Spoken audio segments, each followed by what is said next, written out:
Welcome to EAP TV. My name is Alec Garcia. We just published a video on tips for total beginners when it comes to blogging. We got a few questions. One about how to set up a brand new AdWords account, and then what are some other tools you can use to do keyword research to get more blog ideas. We're going to cover all of that right now. Okay, so when you first go to adwords.google.com, if you're brand new to it, it's going to ask you to enter in your email address. It's going to ask you to enter in your website. I've done that already with just some dummy information, so I can set this up for you brand new. It's going to walk you through this Google AdWords Express setup. So what we want is we want to take an action on the website. That's going to be our goal. It's going to ask you to choose your area, which it will detect automatically by IP address. You can just hit next. So after it finishes asking you for some basic setup information, what you do, what kind of things you offer, all of that, it's going to ask you to set up an ad. Just set something up. You don't have to put any money behind this. You don't have to buy anything. You don't have to. All of these ads go into review anyway, so you're going to have some time after you tell them to publish it and before it actually runs and costs you any money. So if you are using this just for the keywords tool, you can set up an ad and then shut it down. After you set up your ad and you confirm all your information, it is going to ask you to set up payment information. This doesn't mean you don't have to spend any money.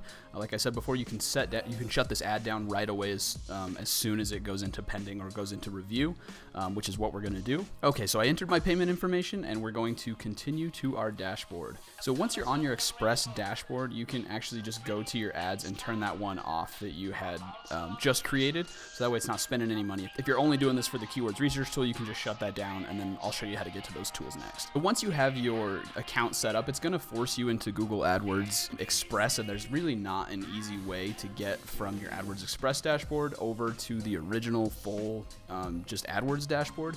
But if you search for Google Keyword Planner, you can sign into the Google Keywords Planner. It will take you to the account that you had just signed up for. It will now let you into this the original AdWords dashboard that gives you all the options, all the flexibility, all the tools like the keyword planner, and that is how you access that. If you missed the first video about real estate blogging tips for total beginners, go back and watch that video. It goes a little bit more in depth of where to go from here, how to use this tool to get blog ideas. Quick recap, just go through Google's basic setup process for the account, create the ad, jump through all the hoops for them, and then just turn that ad off, and then go search for Google Keyword Planner and get signed in. You'll be able to use those tools. Right now, I'm going to jump into a few other tools that will help you generate even more blog ideas. So the first tool I want to show you is called Buzzsumo, buzzsumo.com. This is actually a tool for seeing what's actually popular online, what's getting shared on social media, that kind of thing. So if we punch in real estate, it's going to give us real stats on Facebook engagement, LinkedIn shares, Twitter shares, what kind of content around real estate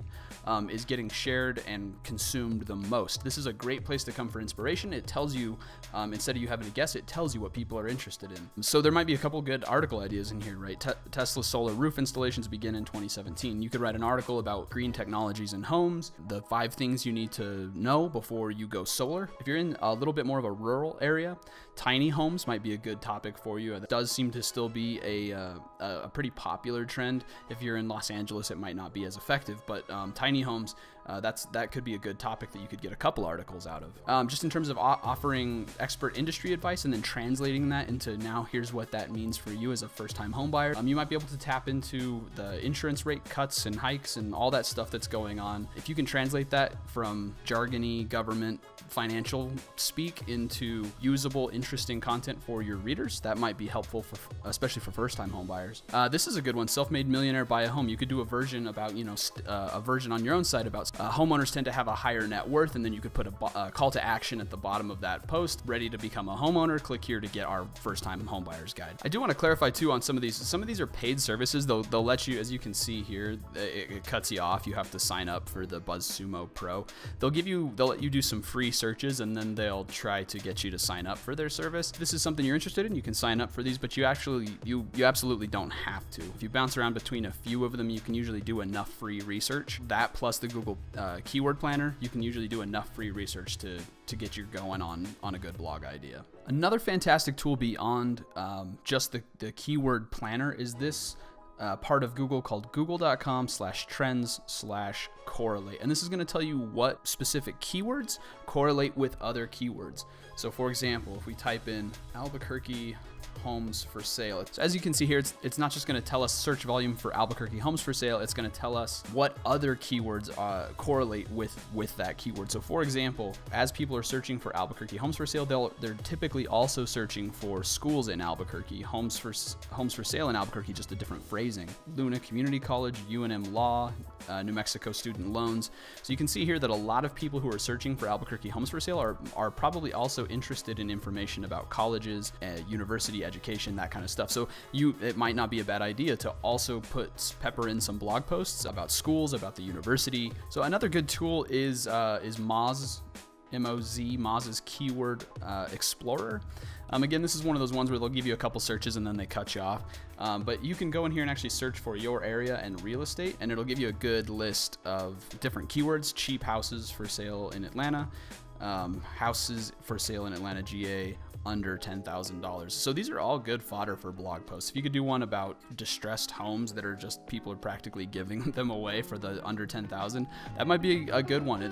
That's the type of kind of newsy stuff that is generally pretty clickable, pretty shareable inside of Facebook.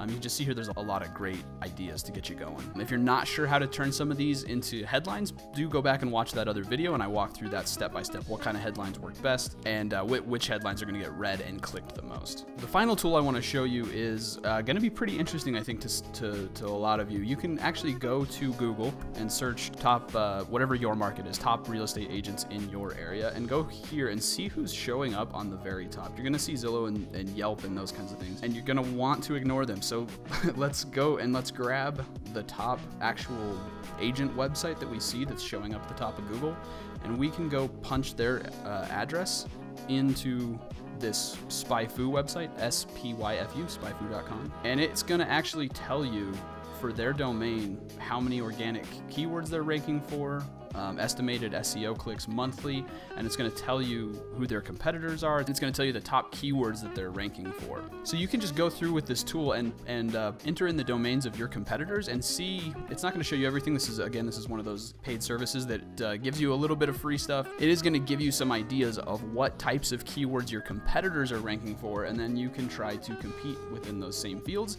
or you can try to carve yourself out a little niche that they're not already dominating. But real estate agent Albuquerque, that might be a keyword you want to get, throw your hat in the ring and write a couple pieces of content and try to rank for those. I hope this was helpful for you. As you can see, there's no shortage of tools online to do keyword research. The important thing is to start. Go back and watch the video about how to get started, how to create headlines. Use these tools to create yourself, take action. Use these tools to create yourself a good list of headlines, and then just start blogging. The secret to success in blogging is not getting everything right all the time. The secret to success is consistently generating content. As you go along, you'll start to notice what works for your market, what doesn't, what gets traffic, what doesn't, and you'll be able to adjust and go from there. It's always easier to adjust after you're already in motion than it is to get it perfectly right on your first try.